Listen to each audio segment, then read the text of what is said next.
اب عربی زبان کی فصاحت و بلاغت بھی عروج پر تھی، لیکن اللہ نے ہر زمانے میں ہر پیغمبر کو اس زمانے کی اس طاقت اور اس قوت اور اس ٹیکنالوجی اور اس فن کے مقابلے میں اس نبی کو معجزہ دے کے بھیجا۔ یہی وجہ ہے کہ اللہ تعالیٰ نے نبی کریم صلی اللہ علیہ وسلم کو اس وقت علم و ادب کا فن بولتا تھا، شاعرانہ کلام، کاہنانہ کلام، مجنونانہ کلام، ساحرانہ کلام عروج پر تھا۔ ورنہ ابو جہل ابو الحکم نہ کہلاتے، وہ کچھ جاہل نہیں تھا، اس نے حقیقت کا انکار کیا، حق کا انکار کیا تو جہلوں کا باپ ہو۔ یہی وجہ ہے کہ نبی کریم صلی اللہ علیہ وسلم نے پھر انہیں فرمایا کہ الوہن معنی یہ ہے کہ حب الدنیا و کراہیت الموت، جب تمہارے دلوں کے اندر دنیا کی محبت جاگزی ہو جائے اور تمہارے دلوں سے موت کی فکر دور ہو جائے۔ حب الدنیا و کراہیت الموت، موت سے کراہت، موت کا ذکر بھی کرے تو اس وقت اس مولوی سے نفرت، یہ بہت ڈراتا ہے۔ موت کا خوف دلانے والے تمہارے خیر خواہ ہیں، کیونکہ موت آنن فانن آنے والی ہوتی ہے، اور جس وقت موت آتی ہے تو انسان کو پھر موقع نہیں دیتی، حتیٰ کہ انسان کے اوسان خطا ہو جاتے ہیں۔ اس لیے موت کی فکر کرنے والا دراصل مومن ہے۔ اور قرب قیامت میں جو وہم لگے گا اس چیز کو، آج دنیا ایسے غلط ہے دنیا میں کہ ہر شخص یہ سمجھتا ہے کہ میں 100 سال سے اوپر جیوں، اسے کل کی پتہ نہیں، پل کی پتہ نہیں، اور وہ اس انتظار میں اپنی خواہشات کی تکمیل نہیں کر سکتا، اور موت کے فرشتے اس پر آ جاتے ہیں اور حسرت و یاس و حرمان کے بادل اس پر منڈلا رہے ہوتے ہیں، اور اس وقت وہ ہاتھ پاؤں ہلا بھی نہیں سکتا، کیونکہ سب سے پہلے اس کے پاؤں سے اس کی روح کو نکالا جاتا ہے۔ اس کے پاؤں کے ناخنوں سے، انگلیوں کے ناخنوں سے اس کی روح نکلتی ہے تاکہ یہ ہل بھی نہ سکے۔ کھڑا ہے تو گر جاتا ہے، بیٹھا ہے تو لیٹ جاتا ہے، اس کو اتنا موقع بھی نہیں ہوتا کہ اس کو اپنے آپ کو سنبھال سکے۔ روح کا ایک پھونکا ہوتا ہے جو اس کے منہ سے نکلتا ہے، اور اس کے بعد اس کا جسم اپنی حیت کھو بیٹھتا ہے۔ یہ ہے کل انسان کے اوقات، اپنی آنکھوں کے سامنے ایسے مناظر دیکھتے ہیں، اور خوش نصیب ہے وہ کہ جن کی موت کے وقت یا نماز ہوتی ہے، یا قرآن ہوتا ہے، یا دین کی بات ہوتی ہے، یا حدیث ہوتی ہے۔ اس لیے حضور صلی اللہ علیہ وسلم سے کسی نے پوچھا، یا رسول اللہ صلی اللہ علیہ وسلم مجھے وظیفہ بتائیے کہ میں جس کو پڑھوں تو میرا ایمان مضبوط ہو جائے اور میں شرک اور بدعت سے محفوظ ہو جاؤں۔ حضور نے فرمایا سورۃ سورۃ کافرون کو پڑھیے، قل یا ایھا الکافرون، کہہ دیجیے محبوب کریم محمد مصطفیٰ صلی اللہ علیہ وسلم، ایھا الکافرون، اے حق کو چھپانے والے، اے حق کا انکار کرنے والے، اے حق کا انکار، حق کو چھپانے والے۔ میں نے بتایا تھا ایک دفعہ کہ کافر کے لغوی معنی عربی میں کیا ہے؟ کافر کے لغوی معنی چھپانے کے ہیں، اور کافر کا اطلاق اس کسان پر فارمر پہ ہوتا ہے جو زمین کے اندر بیج بوتا ہے۔ میں نے شروع میں بتایا تھا اس کو کافر کہتے ہیں عربی میں، اور اصطلاحی زبان میں کافر اس کو کہتے ہیں شرع کی، لغت کی، دین کی لغت میں، کہ جو حق بات کو چھپائے۔ اس لیے حضور صلی اللہ علیہ وسلم اکثر یہ دعا کیا کرتے تھے کہ اللہ کافروں کو خطاب کر کے کہہ رہا ہے اور چیلنج کر رہا ہے اور مجھے کہہ رہا ہے کہ کافروں کو جواب دو کہ میں ایک اللہ کی عبادت کرتا ہوں، میں اس ایک رب کو پوچھتا ہوں، میں اس کی ذات میں کسی کو شریک نہیں کرتا۔ یہ پکاؤ یہ لفظ، نہ میں اس کی ذات میں کسی کو شریک کرتا ہوں، نہ اس کی صفات میں کسی کو شریک کرتا ہوں۔ اس کی صفات کیا ہے؟ حی القیوم، ہمیشہ رہنے والی، ہمیشہ قائم۔ اس کی صفات کیا ہیں؟ اول و آخر۔ اس کی صفات کیا ہیں؟ بدیع و خالق۔ اس کی صفات کیا ہیں؟ فاطر و بدیع، جو بغیر سبب کے کسی چیز کو پیدا کرے۔ خالق تو ہر ایک ہو سکتا ہے، مگر بدیع وہ ہے ذات کہ جس نے کسی چیز کے بنانے کے لیے کوئی پہلے اس کا کوئی فارمیٹ نہیں تیار کیا، سیمپل تیار نہیں کیا، وہ سیمپل کا محتاج نہیں. اور فاتح ایسا ہے، بدیع ایسا ہے کہ ایسی شے پیدا کرتا ہے جس کا کوئی سیمپل نہیں، اصل اور نئی چیز کو پیدا کرنے والا. اور فاتح کہ جس میں وہ کسی سبب کا محتاج نہ ہو اور کوئی مادے کا محتاج نہ ہو، مادہ بھی اس کا محتاج، وہ اپنے کن کے کلمے سے، اپنے لفظ کلمے کا بھی محتاج نہیں. اسے سمجھانے کے لیے ہے اذا اراد شیئا ان یقول له کن فیکون، کہ اللہ تعالیٰ جب کسی کام کرنے کا ارادہ کرتے ہیں تو وہ کن کہتے ہیں تو ہو جاتا ہے. یہاں یہ مراد نہیں کہ کن کے کلمے کے کہنے کی بھی اللہ کو یعنی اتنے لفظ کہنے کی بھی ضرورت نہیں ہوتی. ہم تو لفظوں کے محتاج ہیں، کسی کو آرڈر دیتے ہیں تو لفظ کہتے ہیں، جب آرڈر دیتے ہیں تو پھر بات سنی جاتی ہے نا. اللہ تعالیٰ کسی کام کو کرنے کے لیے آرڈر نہیں، ارادہ کرتے ہیں. یاد رکھیے، اس لیے اس رب کو مانیے، اس رب کو پوجیے، اس رب کی پرستش کیجیے، اس رب سے لو لگائیے جو بغیر کسی معنی کے، بغیر کسی کلمے کے، وہ اللہ اپنے ارادے سے جس کی طرف متوجہ ہوتا ہے اس کی دنیا اچھی کر دیتا ہے. نہ اس کی صفات میں ہم کسی کو شریک کرتے ہیں، نہ اس کی ذات میں ہم کسی کو شریک کرتے ہیں، نہ اس کی طاقت میں ہم کسی کو شریک کرتے ہیں، نہ اس کے تصرف میں ہم کسی کو شریک کرتے ہیں، نہ ہم اس کی عبادت میں کسی کو شریک کرتے ہیں. ہم خالص موحد ہیں اور اللہ نے ہمیں ایسے نبی موحد کا امتی بنایا ہے کہ جس نبی موحد کو اللہ رب العزت نے اتنا اپنا محتاج رکھا تھا کہ حضور فرماتے ہیں کہ میں اپنے رب کا اتنا محتاج ہوں کہ دنیا میں مجھ سے بڑھ کر کوئی اللہ کا محتاج نہیں. یہی وجہ ہے کہ اپنے رب سے مانگنا سیکھو، ہاتھ پھیلانے سے، سوال کرنے سے حد الوسع بچی. اللہ تعالیٰ سے مانگو، اللہ تعالیٰ دینے والے ہیں. نبی کریم صلی اللہ علیہ وسلم نے اس سورت کو 1 مہینے تک مسلسل پڑھا اور اس سنت کو پورا کیجیے. کیا آپ صلی اللہ علیہ وسلم نے، حضرت ابن عمر کہتے ہیں کہ میں نے مسلسل حضور کو، یہ عمل ایسا ہے کہ اس کے کرنے سے میں خود اس بات کا تجربہ کر چکا ہوں کہ آپ کو کسی سے مانگنے کی ضرورت نہیں رہے گی.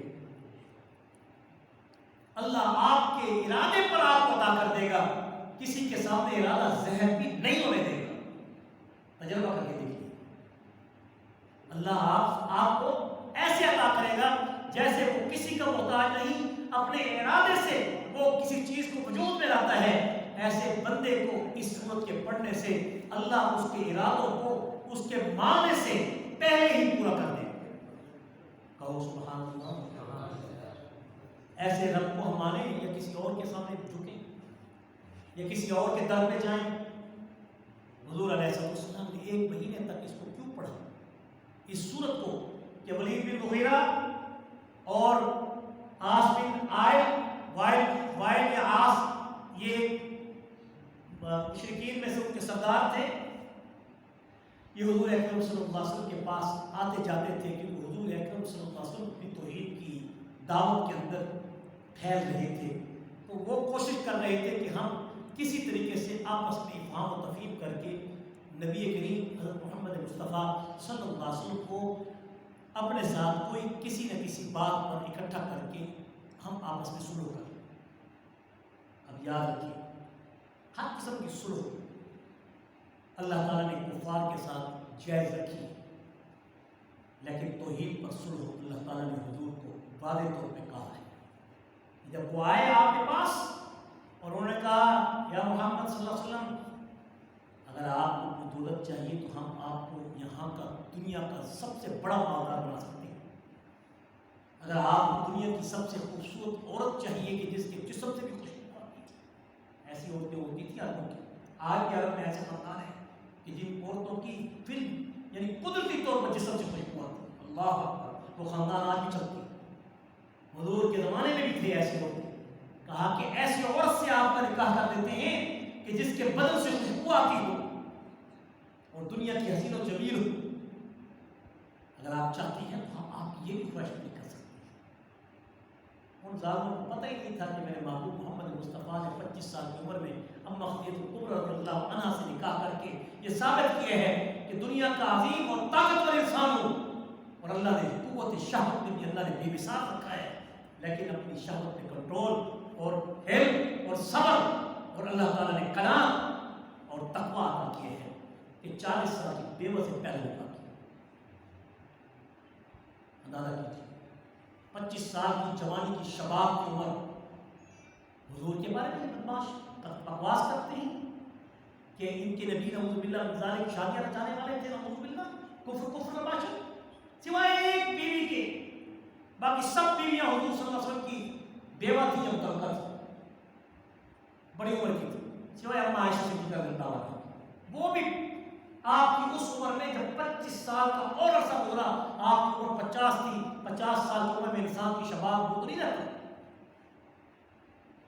وہ صرف ابو بکر صدیق رضی اللہ عنہ نے اس بات کو کہ اللہ نے وعدہ دیا ہے کہ روز قیامت میری عزت میں میرا خاندان میرے ساتھ ہوگا, تو میں بھی روز قیامت حضور کے خاندان کے ساتھ کھڑا ہوں. جیسے حضرت فاروق نے سیدنا علی مرتضیٰ کی بیٹی سے نکاح کر کے اس سنت کو پورا کیا کہ میں بھی روز قیامت حضور کی عزت میں کھڑا ہوں. ایسے نہیں ہے, بہت سی باتیں ہیں, دلائل ہیں, بڑے شواہدات ہیں. حضور اکرم صلی اللہ علیہ وسلم نے آپ کی زندگی کو دیکھیے, انہوں نے یہ آپ کے سامنے رکھا کہ آپ اس کو قبول کر لیں تو ہم بات ختم ہو جائے. پھر بھی حضور نے کہا کہ میں آپ سے ان چیزوں کا سوال نہیں کرتا, میں تمہیں ایک رب کی پرستش کا حکم کرتا ہوں جو خالق بھی ہے, مالک بھی ہے, رازق بھی ہے, سب کچھ اس کے ہاتھ میں ہے. وہ سب کی بیک وقت سنتا ہے اور سب کو بیک وقت عطا کر سکتا ہے. اس کی طاقت اتنی ہے کہ تمہارے سننے میں 10 بندے سنانے والے ہوں تو کسی ایک کی بات کو سنو گے. میرا رب وہ ہے کہ کروڑوں کھربوں اکٹھے میرے رب کو ماننے والے ہوں. میرا رب سب کی ایسے سنتا ہے جیسے میں ایک کی سنتا ہوں. اور ہم کسی کو عطا کرنے پر آئیں تو بیک وقت سب کو عطا نہیں کر سکتے, کسی ایک کو عطا کرتے ہیں. اللہ کی طاقت ہے کہ وہ بیک وقت سب کو سن بھی سکتا ہے, اور جب عطا بھی کرتا ہے تو سب کو بیک وقت عطا بھی کر دیتا ہے. میرے رب کی طاقت اتنی بڑی ہے, میرے رب کا نام اتنا بلند ہے. تو نہ ہو جائے اس رب کی, من کان للہ کان اللہ, اس رب کی ہو جاؤ, اس کا مدد تو دیکھو. پھر وہ تمہیں نہیں چھوڑے گا اکیلا. جس نے اس کے ساتھ محبت کی ہے اس نے محبت کے اندر لطف دی ہے, اور اس لطف میں غریبی بھی ہو, تمنگری بھی ہو, تو اللہ پاک اس کو پھر بھی لطف سے خالی نہیں رکھتے. وہ بورے نشین بھی ہو جائے اور چٹائیوں پہ بیٹھنے والا بھی ہو, وہ تمہارے بڑے بڑے بادشاہوں کے محلات سے بھی اپنی زندگی کو فراخ سمجھتا ہے. یہی وجہ تھی کہ حضور اکرم صلی اللہ علیہ وسلم نے کہا یہ باتیں غلط ہیں. آپ کس بات سے مجھے یہ کہنا چاہتے ہیں کہ توحید کی بات میں چھوڑ دوں. بالآخر انہوں نے فیصلہ کیا, ایسے کرتے ہیں کہ یہ باز تو نہیں آئیں گے, یہ محمد جنہیں وہ کہتے تھے کفر نباشر کیا تو سن لو پاس محمد کہہ کے پکارتے تھے. لیکن اللہ نے محمد کے نام میں بھی اتنی پیار رکھی ہے, مٹھاس رکھی ہے کہ خالی محمد بھی کہتے ہیں تو ہونٹوں نے نطق کے بوسے لیے نام محمد کے کوثر ہے. تو نام ہی ایسا ہے کہ اس وقت تک ادا ہی نہیں ہوتا جب تک کہ آپ کے ہونٹ مل کے بوسہ نہ لیں. وہ صلی اللہ علیہ وسلم کہے نہ کہیں, محمد نام بھی ایسا ہے کہ اس کے اندر اللہ کی طرف سے رحمت ہی رحمت ہے. تو حضور اکرم صلی اللہ علیہ وسلم کو کہنے لگے کہ اچھا یوں کر لو, چلو صحیح, آپ اپنی عبادت کریں, آپ توحید کی طرف بلائیں, آپ ہمارے بتوں کو برا بھلا کہیں, آپ ان سے روکیں, لیکن اتنا تو کر لیں, 1 سال آپ ہمارے بتوں کو برا بھلا کہنا چھوڑ دیں, 1 سال ہم آپ کے رب کی مدد کریں. بس اتنا ہی مانیں. کس نے کہا؟ مغیرہ نے, جو بہت سردار تھا ان کا, اور آس بن وائل نے یہ لفظ کہے, آپ اتنا کہہ دیں, ہم آپ کے ساتھ پھر بھی چلنے کے لیے تیار ہیں, بس ہماری سنو. اللہ تعالیٰ نے جب یہ ان لوگوں نے یہ الفاظ کہے تو محبوب کریم سید المرسلین کہہ دو صلی اللہ علیہ وسلم, انہوں نے کہا تھوڑا صبر کرو, میں اپنے رب سے مشورہ کر کے بتا. مقصد یہ نہیں تھا کہ میں اس بات پر راضی ہوں, لیکن اللہ کے حکم کے بغیر نبی کریم صلی اللہ علیہ وسلم کوئی فیصلہ نہیں. آپ نے حکم فیصلے کے لیے وقت لیا, اللہ تعالیٰ نے یہ سورت نازل کر دی, اور اللہ تعالیٰ نے کہا اے محبوب کریم صلی اللہ علیہ وسلم, یا ایھا الکافرون, ان کافروں کو کہہ دو جو حق کو چھپانے والے ہیں, جو حق کا انکار کرنے والے ہیں, ان کافروں کو کھل کے کہہ دو, لا اعبد ما تعبدون، کہ جس کے لیے تم کہہ رہے ہو ایک سال کہ تم ہماری عبادت کر لو، ہم ایک سال تمہارے رب کی عبادت کر لیں گے، نہیں کرتا میں عبادت ما تعبدون، جس کو تم پوچھتے ہو۔ اب مانا سمجھ آئے؟ لفظی ترجمتوں میں پڑا ہوا تھا، پتہ نہیں کہ کس معنی میں کیا مقصد ہے۔ لا اعبد ما تعبدون، نہیں کروں، نہیں کرتا یا کروں گا، یہ دونوں معنی، نہیں کرتا یا کروں گا اس کی عبادت جس کی تم عبادت کرتے ہو۔ یہ تو سوال ہی بدل گیا، اے مشرکو جن کو تم پکارتے ہو، یہ سوال ہی پیدا نہیں ہوتا کہ ہم تمہاری مجلس میں ان کو پکارنا شروع کریں، صرف تمہاری عشیق بات کی خاطر، صرف تمہاری حمایت کی خاطر۔ ہمیں نہیں چاہیے تمہاری حمایت، ہمیں نہیں چاہیے تمہاری محبت، ہمیں نہیں چاہیے تمہارا مال۔ اگر تم شرک کے ذریعے اپنے آپ کو ہمارے پاس قریب لانا چاہتے ہو، ہمیں تمہاری قربت بھی نہیں چاہیے۔ موحد کبھی نہیں کرتا ہوگا، اللہ کے سوا کسی سے نہیں کرتا، اسے کوئی پرواہ نہیں، وہ دولت کو، مال کو، جگیروں کو ہمارے بزرگوں نے پاؤں کی نوک پہ اڑایا ہے۔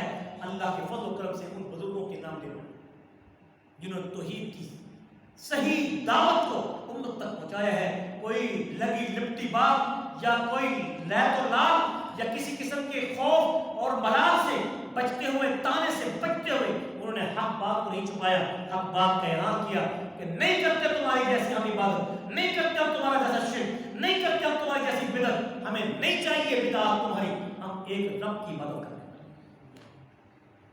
وَلَا أَنْتُمْ عَابِدُونَ مَا أَعْبُدُ، اور پھر کہا کہ ان کو بھی بتا دو کہ میں بھی کہہ رہا ہوں کہ نہ تمہاری میں ایسی عبادت کرتا ہوں یا کروں گا، اور نہ تم ہمارے رب کی عبادت ایسی کرنے کے لیے جو تم ارادہ کر رہے ہو کہ چلو ایک سال ہم تمہاری عبادت اللہ کے ساتھ، آپ ہمارے ساتھ چلیں، ہم آپ کے ساتھ چلیں گے، چلو یار دنیا میں امن قائم کرنا ہے، فلہذا دنیا میں نظام زندگی چلانا ہے، کافروں کے ساتھ مل جل کے رہو، کچھ ان کی لین دین مانو، کچھ اپنی منواؤ۔ نہیں، اللہ نے کیا بولا؟ تدہنوا فیدہنون، قرآن میں ہے، کوئی مداہنت نہیں ہے اسلام میں، مصلحت پرستی اسلام میں شرک کے اندر نہیں ہے۔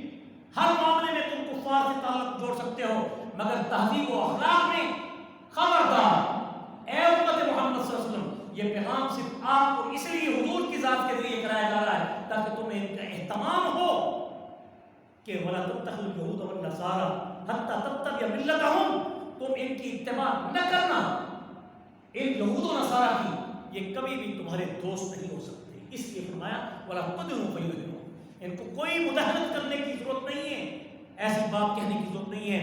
کہہ دو ان کو نہیں چاہیے تمہاری ہمیں عبادت، نہیں چاہیے تمہاری حمایت، نہیں چاہیے تمہاری ایڈ، نہیں چاہیے تمہاری تجارت، نہیں چاہیے تمہارے تعلقات، نہیں چاہیے تمہاری اجازت کہ ہم تمہیں تسلیم کرتے ہیں، ہم اکیلے اسلام کو افغانستان میں بھی نافذ کر سکتے ہیں، پاکستان میں بھی نافذ کر سکتے ہیں، نہیں چاہیے تمہاری کیا میں کو تسلیم کرے یا نہ کرے، نہیں چاہیے تمہاری تسلیم ہونے، ہم اکیلے رہنا پسند کرتے ہیں۔ جو رب اکیلا ہے وہ اپنے بندے کو اکیلا نہیں چھوڑے گا، ہمیں تمہاری مدد نہیں چاہیے۔ اگر وہ ڈٹ سکتے ہیں، ان کو ایڈ بھی مل رہی ہے، ان کو ہر قسم کی اللہ تعالیٰ نے دولت بھی دے رکھی ہے، ان کی معیشت ہم سے گری ہوئی ہونے کے باوجود آج وہ بھوکے نہیں، ہم بھوکے مر رہے ہیں، آج امن میں ہیں، ہم بدمنی کا شکار ہیں، آج ان کے گھر محفوظ ہیں، ہمارے گھر تو گھر ہماری مسجد بھی محفوظ نہیں، امام بارگاہ بھی ہماری محفوظ نہیں، ایک دوسرے پہ حملے کر رہے ہیں، بچوں کو زندہ درگور کر رہے ہیں۔ کیا وہ وقت بھول گئے ہو جو زندہ درگور کرتے تھے؟ آج تمہاری تاریخ یہ بتا رہی ہے کہ 5 دن کی بچے کو تم 5 گولیاں مارتے ہو، شرم کرنی چاہیے۔ کیا ہو گیا امت محمد صلی اللہ علیہ وسلم؟ صرف اور صرف اللہ پہ توکل اٹھ گئی ہے، اللہ پہ توکل اٹھ گئی ہے۔ ہم عبادت اللہ کی خالص کرتے تو آج ہم اس طرح کی در بدر زندگی نہ گزرتے۔ یہ ہے عبادت کا تصور کہ اے لوگوں اللہ کی عبادت ایسے کرو، ان تعبد اللہ کانک تراہ فإن لم تکن تراہ فإنہ هو یراک۔ کیا ہے عبادت کا تصور؟ صرف نماز ہے، روزہ ہے، صرف حج اور زکوٰۃ ہے، صرف رمضان کا مہینہ ہے، صرف شعبان کا مہینہ ہے؟ نہیں، 24 گھنٹے کی زندگی مومن کی ایسی بندگی میں گزرے جیسا کہ وہ اپنے رب کو دیکھ کے زندگی گزارتا ہے۔ اگر یہ طاقت نہیں تو ایسی زندگی گزرے کہ وہ رب تو کم سے کم تمہیں دیکھ رہا ہے، اتنا تو یقین کر لو نا۔ اللہ کہتا ہے وَلَا أَنْتُمْ عَابِدُونَ مَا أَعْبُدُ، اور نہیں تم بھی، تمہاری بھی عبادت کی ضرورت نہیں ہے، نہ تم بھی ایسی عبادت کرو ما اعبد جو میں عبادت کرتا ہوں، یعنی جو میں اپنے رب کو وحدہ لا شریک مانتا ہوں۔ اگر تمہیں یہ ہے کہ ایک سال کے لیے تم اور ایک سال کے لیے ہم، تو پھر تمہیں میری عبادت کی طرح بھی تمہاری عبادت کی ضرورت نہیں ہے۔ آنا ہے تو سیدھے سیدھے کافۃ الناس ادخلوا فی السلم کافۃ، قرآن کہتا ہے اگر اسلام میں آنا ہے تو پورے داخل ہو جاؤ، یہ دو کی باتیں چھوڑ دو، زگ زیگ ہونا چھوڑ دو۔ یہ تماشا بنایا ہوا ہے ان لوگوں نے، دنیا کے اندر دین کے سب تماشا بنا دیے، ان کو بتانے والا کوئی نہیں رہا سکتا۔ اللہ تعالیٰ کو ہدایت نصیب۔ وَلَا أَنْتُمْ عَابِدُونَ مَا أَعْبُدُ، اب ترجمے کو دیکھو، اور نہ تمہیں تمہاری عبادت کی مجھے ضرورت ہے جو میں عبادت کرتا ہوں۔ مجھے کوئی ایسی کمپرومائزیشن نہیں چاہیے کہ جس میں ایک سال میں تمہارے بتوں کی عبادت کرو اور تم ایک سال میرے رب کی عبادت کرو۔ مجھے تمہارے اس قسم کی عبادت کی، میرے رب کی عبادت کی ضرورت نہیں ہے جس طرح میں اپنے رب کی عبادت کرتا ہوں۔ اب یہاں سے ایک بات اور نکل ہے، تم جا کے کرسمس کے کیک کاٹو، تم ان کے شرک کے اڈوں میں جا کے میری کرسمس ڈے مناؤ۔ اللہ تعالیٰ کہہ رہے ہیں خبردار، اگر وہ تمہارے ساتھ تعلق بھی جوڑنا چاہیں انہیں کہو پھر موبائل بن کے آ جاؤ، ورنہ ایسی توحید قبول نہیں ہے کہ جس میں تم آدھے بتوں کے اور آدھے ہمارے پورے کے پورے اسلام میں داخل ہو جائے۔ یہ تماشا چھوڑ دو۔ اللہ تعالیٰ فرما رہے ہیں آگے کیا ہے، وَلَا أَنَا عَابِدٌ مَا عَبَدتُّمْ، حالانکہ یہ لفظ پہلے گزر چکے ہیں کہ لا أَعْبُدُ مَا تَعْبُدُونَ، میں عبادت نہیں کرتا جن کی تم عبادت کرتے۔ اب اللہ تعالیٰ پھر کہہ رہے ہیں وَلَا أَنَا عَابِدٌ مَا عَبَدتُّمْ، میں نے اسے لکھا ہے مانا، اور نہ میں تمہارے گمان کے مطابق عبادت کرنے والا۔ یہ مانا ہے اس کا لفظی مانا، یہ بار بار نہیں آ رہا۔ وَلَا أَنَا عَابِدٌ، عابد فاعل کا صیغہ ہے جس کے معنی ہے کہ میں بھی نہیں کرنے والا۔ ادھر تھا میں نہیں کرتا، ادھر کیا تھا میں نہیں کرتا، ادھر ہے میں نہیں کرنے والا، یعنی کہ جو گمان تم رکھ رہے ہو جس طریقے سے کہ میں بھی ویسی عبادت کروں جیسے تم، یا تم جیسی عبادت کرتے ہو میں بھی تم، نہیں نہیں، وہ گمان بھی اس عبادت میں توحید کے اندر نہیں چلے گا۔ ایسا گمان بھی نہیں چلے گا جس کے اندر شک و شرک کا، ایسی عبادت حرام ہے، ایسا سجدہ تعظیمی بھی حرام ہے، چاہے کہ نیت میں شرک کیوں نہ ہو، شرک نہ بھی ہو پھر بھی سجدہ حرام ہے، غیر اللہ کا، کسی قبر کا، کسی حجر کا، کسی تخت کا، کسی تازیہ کا، کسی بت کا۔ خبردار اتنا بھی مت کسی کے سامنے جھکنا کہ جس سے کوئی تمہیں ذلیل سمجھتے ہوئے یہ سمجھے کہ جو اللہ کے سامنے ذلت ہے کسی بندے کے سامنے بھی اتنا ذلیل نہیں ہونا چاہیے۔ اتنا کسی بندے کے سامنے بھی عاجزی مت کرنا کہ جس سے تمہارے رب کے سامنے عاجزی میں کمی آ جائے، خیال کرنا۔ یہ ہے تصور۔ وَلَا أَنَا عَابِدٌ مَا عَبَدتُّمْ، اور نہ میں تمہارے اس گمان کے مطابق ایسی عبادت کرنے والا ہوں جیسا کہ تم عبادت کرتے ہو، نہ تمہاری ایسے گمان کے مطابق تمہاری عبادت کی جو نیت ہے گمان میں، نہ مجھے تمہیں ایسی عبادت کی ضرورت ہے۔ اب مانا سمجھ آ گیا؟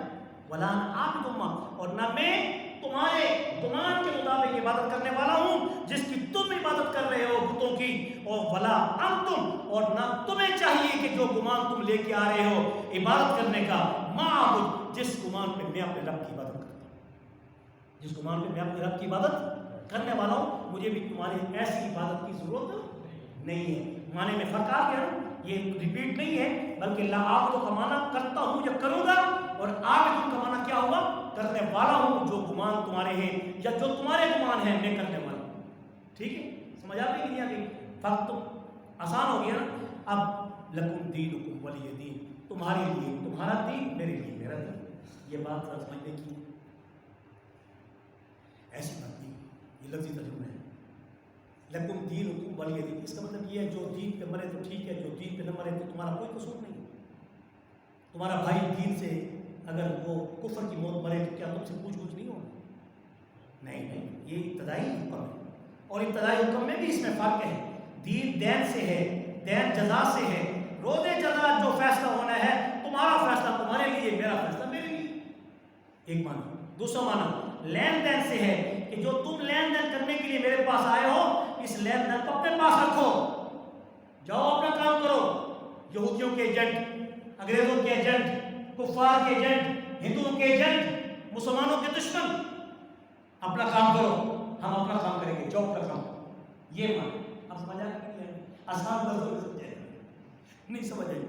لکم دینکم ولی دین، یہ نہیں کہ تمہارے لیے میرا دین تمہارے لیے، یعنی کسی کو کسی کی خبر نہیں کہ وہ مرے دین پر یا مرے بغیر دین کے، نہیں، ہر ایک علی کلکم مسئول و کلکم مسئول عن رعیتہ، او کما قال علیہ الصلوۃ والسلام، ہر ایک سے پوچھ گچھ ہوگی، باپ سے بیٹے، بیٹیوں کے بارے میں، بادشاہ سے اپنی رعایا کے بارے میں، امام سے اپنے مقتدیوں کے بارے میں پوچھ گچھ ہوگی، کیا بتایا تھا، کیا سکھایا تھا، کیا سمجھایا تھا۔ ایسی انسانی کے ساتھ جنت نہیں ملنی، اور جنت بھی ایسی کہ جس کو اللہ نے اپنے ہاتھ سے تیار کیا۔ خیال کرو میرے بھائی، اس لیے اس کے بارے میں توجہ کرو، یہ چند روزہ زندگی ہے، ایک دن چھوڑ کے ہم چلے جاتے ہیں۔ نبی کریم صلی اللہ علیہ وسلم اس سورت سے اتنا پیار کرتے تھے جیسے سورت اخلاص سے، سورت اخلاص کو بھی ایسے حضور نے پڑھا، اور سورت کافرون کو بھی حضور نے ایسے پڑھا، سونے کے وقت حضور کا معمول تھا اس کو پڑھنے کا، اور آپ نے فجر کی سنتوں میں اس کو کثرت سے پڑھا ہے، قل یا ایھا الکافرون پہلی رکعت میں، قل اللہ احد دوسری رکعت میں، مغرب کی سنتوں میں بھی آپ صلی اللہ علیہ وسلم اس کو کثرت سے پڑھتے تھے، بلکہ ایک مہینے تک تو آپ نے مغرب اور فجر کی نماز میں اس کو اتنا پڑھا کہ صحابہ اس پر گواہی دیتے ہیں کہ ہم نے ایک مہینے تک حضور کو قل یا ایھا الکافرون پڑھتے ہوئے دیکھا۔ اس لیے کبھی کبھی اس سنت کو بھی پورا کر لیں، اگر زندگی رہے تو ایک مہینہ پورا اس پر بھی کر لیں، تاکہ اپنے حبیب کی سنت کو بھی پورا کر کے روزے کے اس نور کو بھی حاصل کر لیں۔ اللہ تعالیٰ سے دعا ہے کہ اللہ تعالیٰ ہم سب کو صحیح معنی میں اپنے حبیب کے نقش قدم کرنے